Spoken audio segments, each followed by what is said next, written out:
So, how do you communicate at a high level so that you can attract high level, high quality people and therefore build high quality relationships?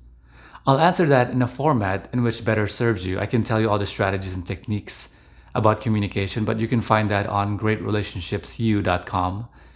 But you must begin with this. You must come off as these three things.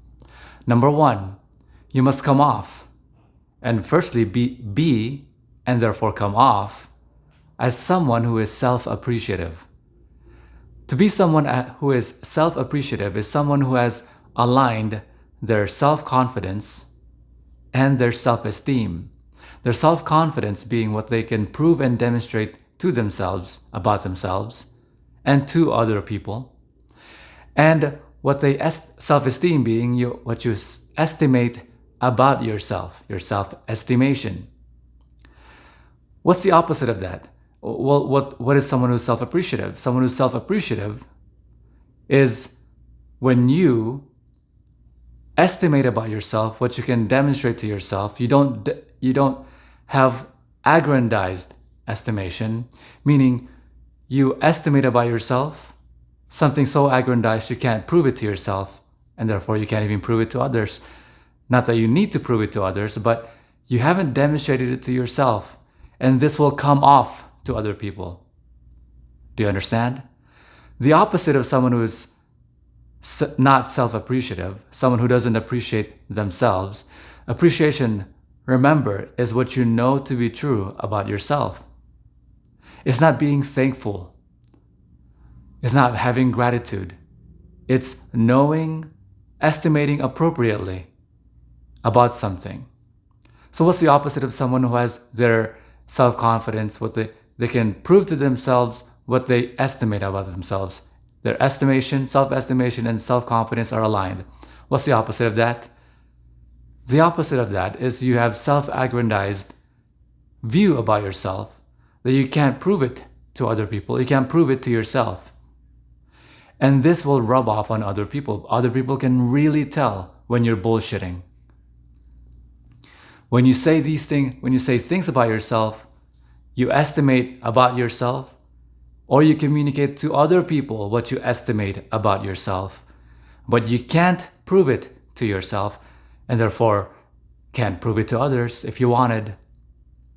You come off as arrogant, self-aggrandized, and self-grandiose inappropriately. So for someone to be self-appreciative, for you to be self-appreciating, you must have appropriate self-esteem, appropriate estimation about yourself, and the most you can estimate about yourself is if you did your very best, what can you achieve? And then you demonstrate it to yourself. And then you recognize that the more you do something, the more you get better at it. The more you endeavor to enhance yourself at any particular subject area in your life, the better you'll get at it. And so you estimate about yourself. If you did your very best, what you can demonstrate to yourself, and then you demonstrate it to yourself, and then you improve. Remember that you might mistake high estimation about yourself and high goals. You can have high, lofty, grandiose goals set off in a specific time or in a specific future, but you can't have inappropriate and grandiose, unachievable estimation. That will come off on people, and it's also always sets you up for disappointment. Number two thing that must come off to other people, you must communicate to them without having to say it in words, is you have to be someone who feels that they have arrived. At any moment of your life, you must feel that you've arrived. It doesn't matter where you are in your life, you recognize that what you've done up to this point, the millions and millions of decisions that you make, recognize that at any moment, at any day, you've made hundreds, if not thousands, of micro decisions. And those micro decisions had led you up to this day. Someone who doesn't decide for today, hey, today I'm gonna skip working out today. Or, it's just one meal, I'm gonna skip this meal. Or it's just one meal, I'm gonna indulge on this meal. And this habit will set that person up for disappointment in the future, because recognize that every decision that you make had made you the person that you are right now. And so what decisions are you going to make today that will set you up to the person that you want to deserve to be? In other words, the person you are is who you deserve to be based on the decisions that you've made. Well, you can make the argument, well, if you were young and you were not an adult, you can argue that, well, a lot of the decisions that has been made for me were made by adults that were my guardians. You can make that argument. But once you've come to the age of 18 on up, especially when you're 30s and 40s, you can never make that argument anymore, because you are an adult. You live your life despite other people. Some people, up to this day, even if they're in their 30s, 40s, 50s, 60s, still live by the decisions that their authority figures have made for them. Think about that. They live in spite of their parents. Rather, they live by the decisions that their parents have made for them, and constantly review what their parents think about them. I encourage you to live despite your parents, live despite any authority figures have made the decision that you should be living your life. Live your life on your own terms, make your own rules. Anyone who lives their life by other people's rules can never win the game.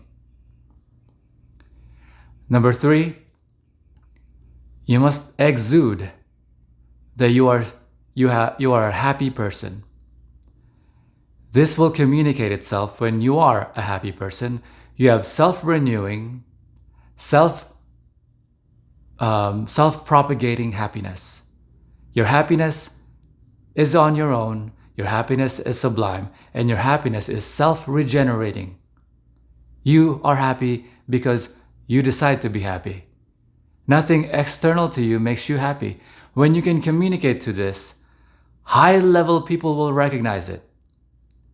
Do you understand that high-level people don't have these 3 things? They are either miserable in their life, they don't feel they've arrived, they're always striving for something more outside of themselves. It doesn't matter whether they have the accoutrements, the house, the cars, the boats. You can be Robin Williams and have the most fame, loved by millions of people around the world, and still kill yourself. You could be famous and still be completely depressed. Or you could be someone who's not appreciative of yourself, someone who is always faking their life, someone who is arrogant and annoying, and he's a bullshitter or she is a bullshitter. So low quality people have those traits, high quality people have the opposite traits. So when you can communicate at a high level just like that, high quality people and high level people, because remember, high quality people inevitably in their lives reach high levels of living. Now, before I end this video, I want you to visit our sponsor. We have a new sponsor for this video, and it's the like button. Click the like button, visit our sponsor, the like button below, or click the heart. They're also our sponsor. If you haven't already subscribed to this channel, I do a video every other day. And if you have any comments, thoughts, and something you'd like to share in the comments below. I would love to hear it, and it helps out on the algorithm. Share this video with other people. I would really appreciate it. Talk to you next time. Bye-bye.